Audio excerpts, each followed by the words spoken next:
healthcare landscape is changing rapidly. As a healthcare professional, I have to update myself constantly with the latest clinical developments in order to serve my patients better. I'm also a teacher and an educator.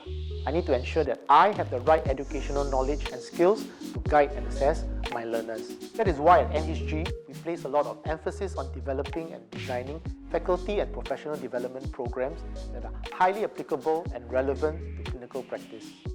At NHG Education, our mission is to ensure that our educators and healthcare professionals are constantly upgrading their skills and knowledge so that they will be well equipped to train the professionals for tomorrow's healthcare.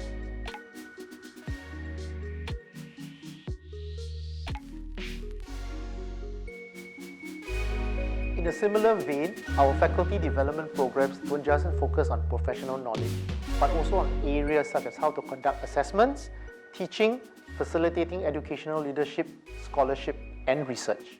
In NHG, we see education and faculty development as a common platform to bring all our healthcare professionals together to influence practice on the ground. From the beginning, we've always taken an intentional and purposeful approach to our faculty development programs. So our faculty development programs are conducted interprofessionally and always workplace-based. Interprofessional learning is important because when we learn together, we grow together and we will work together.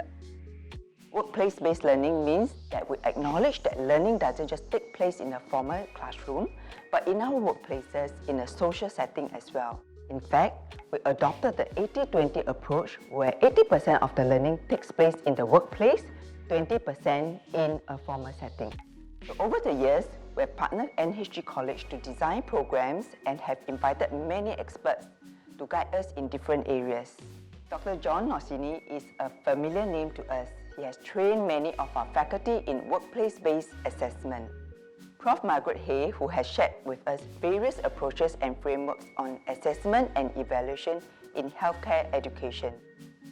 As part of our Education Overseas Expert Program, we have hosted Dr. Etienne Wenger, an expert in social learning and communities of practice. Dr. Yvonne Steiner, who taught us how to incorporate 80-20 concept in our faculty development program. And Dr. Chris Meyer, who shared with us best practices in organizational thinking and management of teams. While we brought in experts to train our faculty, we have also invested in developing our own educators. Today, we have our own homegrown experts, people like Ms. Tan Keng Teng, Dr. Richard Lee, Ms. Bo Chi Lian, and Ms. Claire Yeo. It's gratifying that our own educators are now experts themselves, who are training our own faculty and have expanded beyond NHG. When I started, I was focused on the physicians, and over the past 10 years it's grown across a number of the professions. So the nurses, the nurse practitioners, the OTs and PTs, everybody has gotten involved with it. So one area of real growth has been in terms of the faculty who are engaged. Pleasing for me to see people who were once our scholars now going through and being rewarded for the great work that they've been doing. So it's clearly a very, very good model.